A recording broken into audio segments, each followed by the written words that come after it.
So, how is everybody? Good to hear. I got a couple of syllabus changes to point out, and then a relatively brief lecture on corporate governance, and then I want us to break up into our groups and work on the case analysis paper a bit. So, first of all, some edits to the syllabus.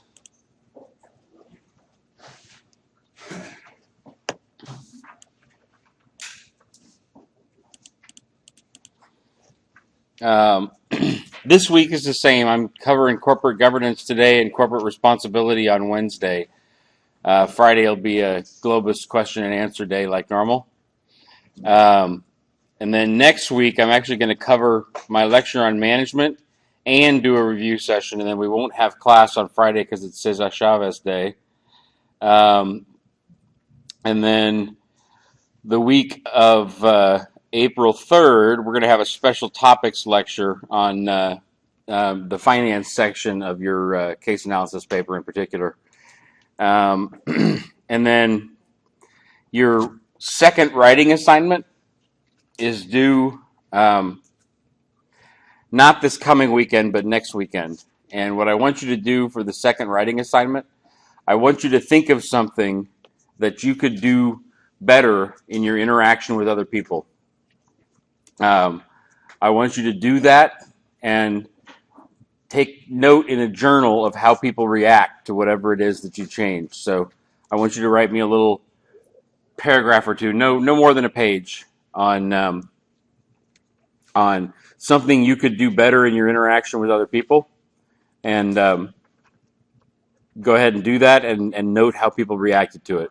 That's your second writing assignment, and it's due not this coming weekend, but the following weekend.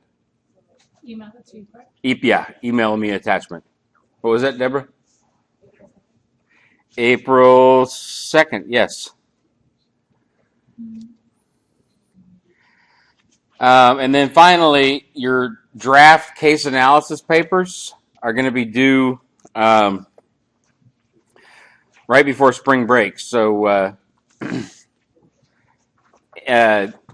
by April 9th, before you guys go on your spring break week, I want you to send me your draft case analysis papers so I have time to look over them and mark them up, okay?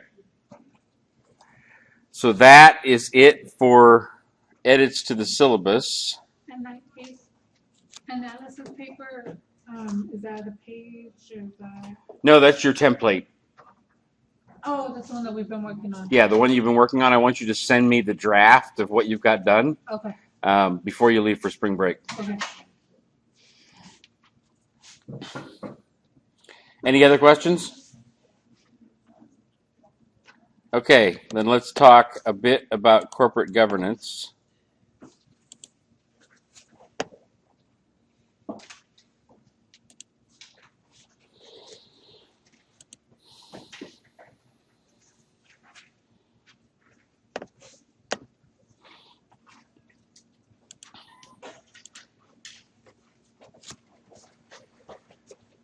So, finally, we are... Oops, I need a projector.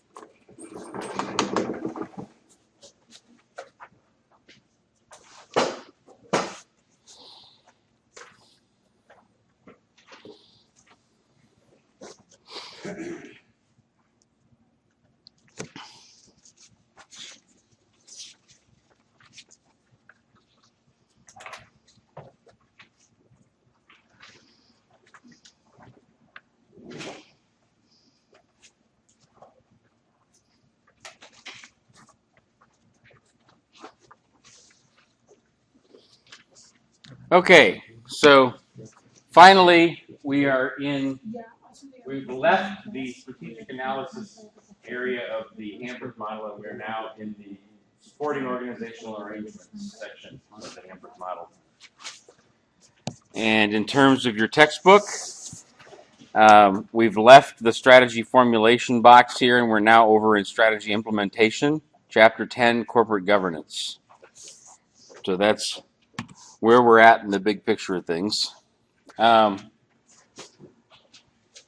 been a move over the last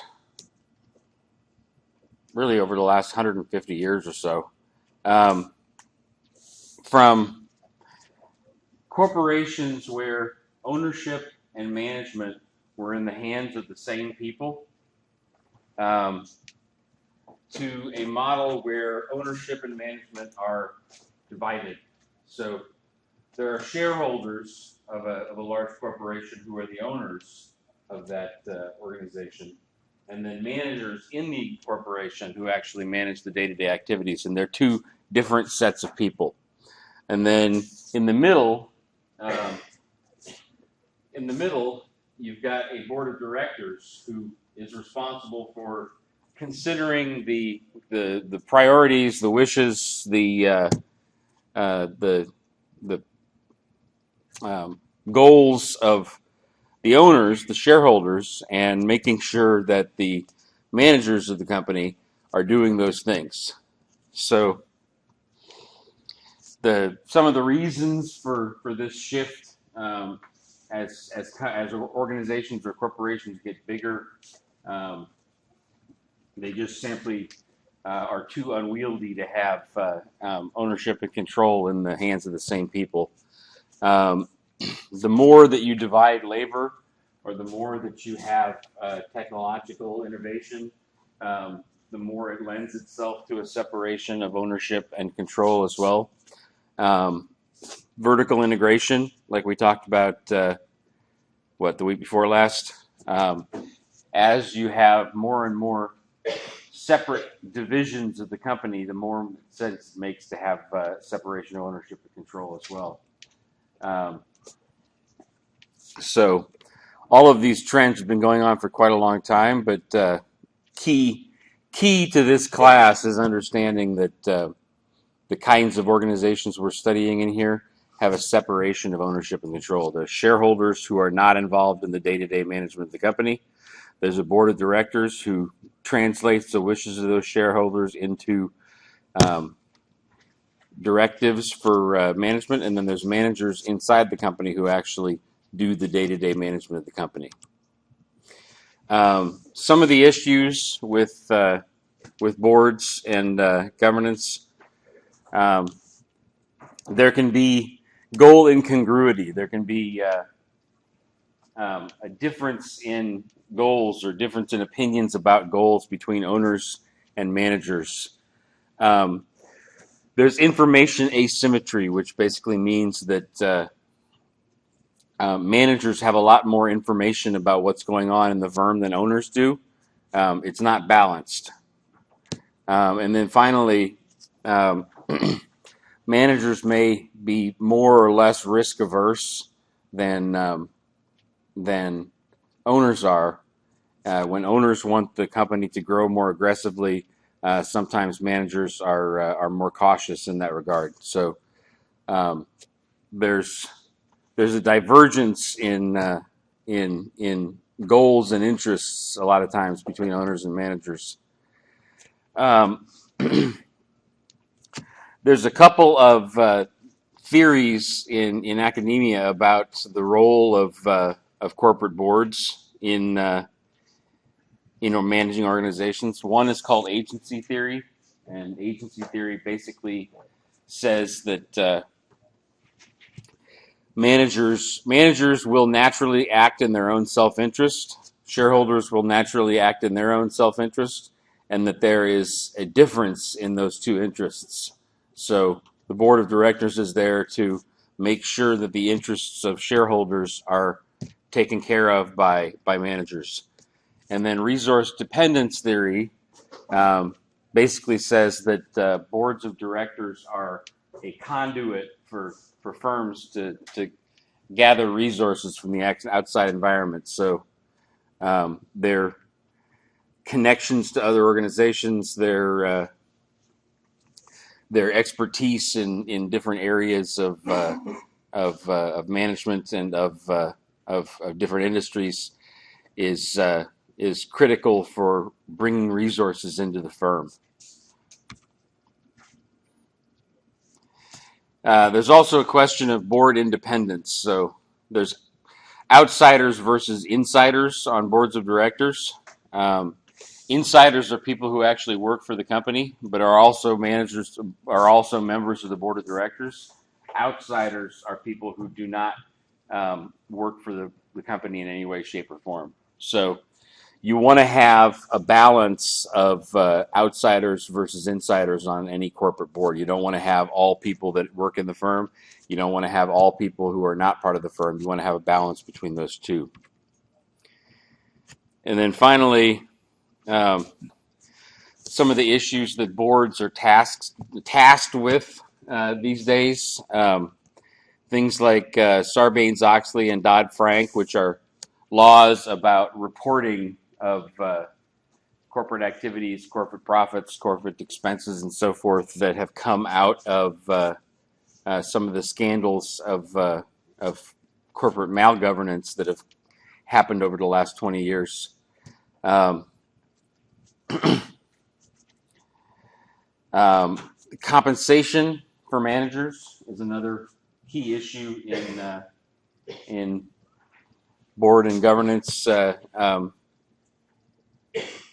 issues.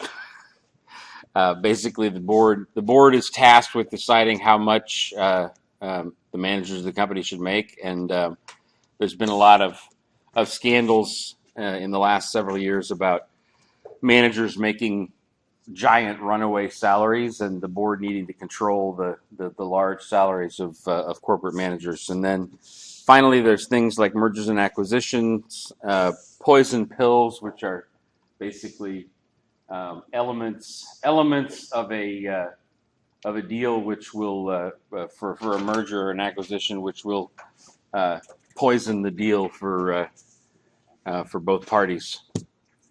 And then finally, golden parachutes, which is basically the concept of corporate managers being given a large compensation package when they leave the company. I've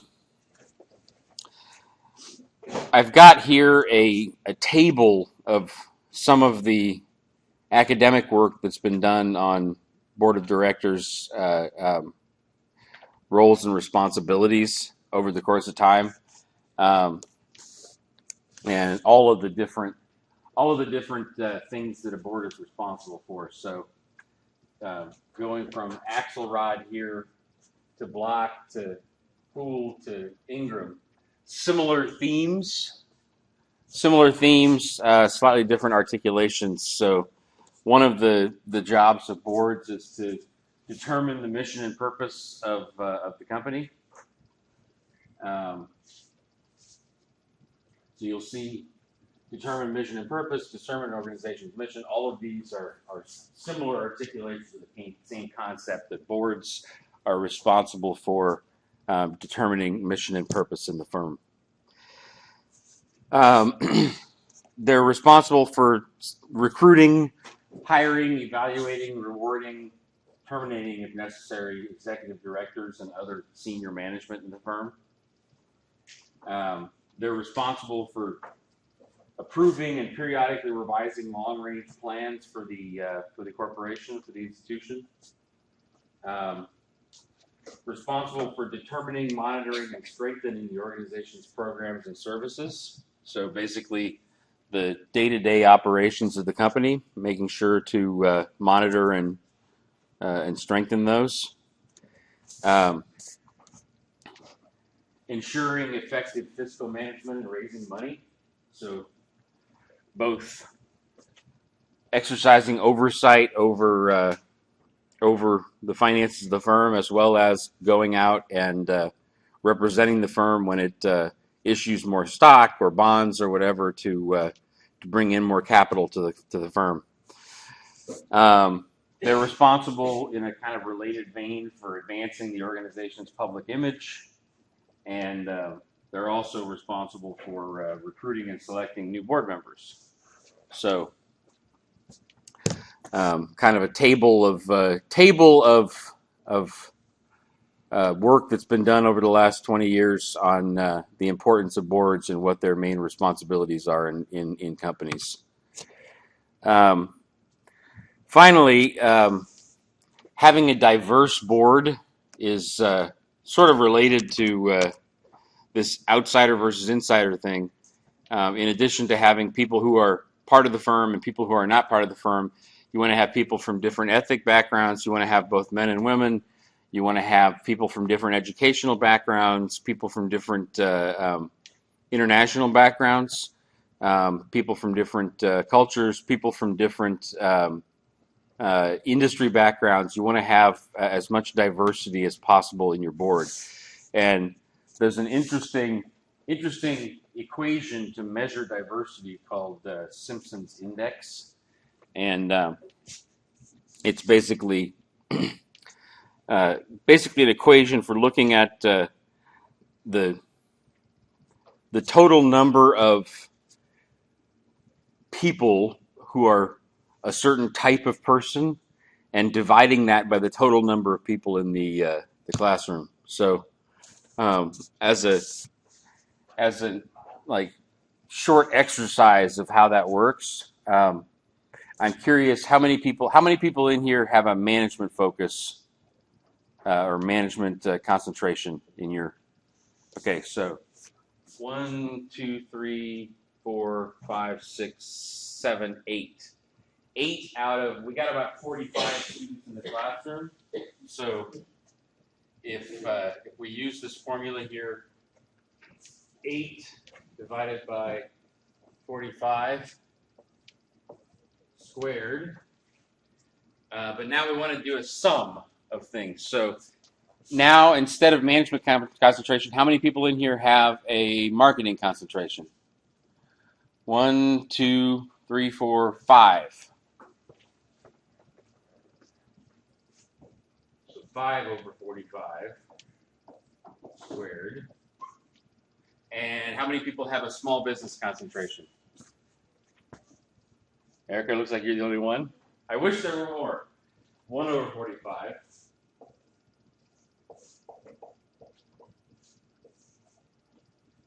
So if I get out my handy dandy calculator,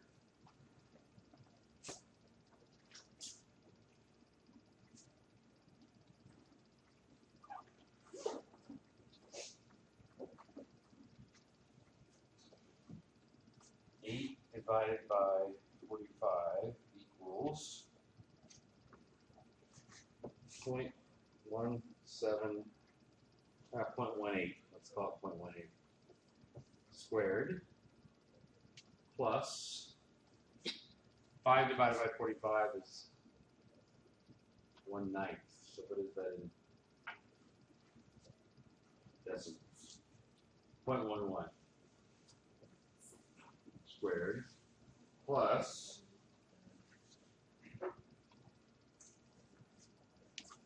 0.02 squared. So now, if I clear all that stuff, 0.18 times 0.18 equals 0.03 plus 0.11 times 0.11, 0.01,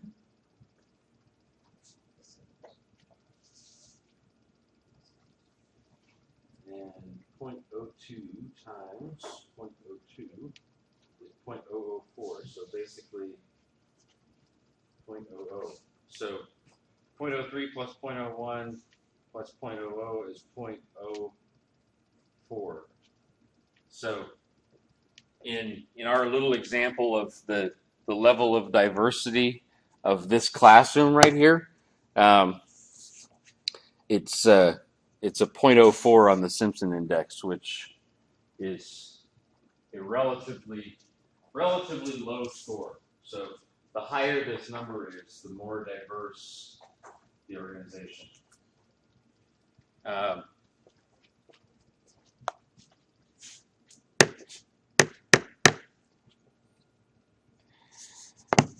So just an interesting way of calculating diversity in organizations. It's about half past right now. Instead of just I'm starting to feel sheepish for how early we get done with class all the time. So with the last 20 minutes, I'd like you guys to break up into your groups and work on your case analysis templates, and let me know any questions you have about that. Okay.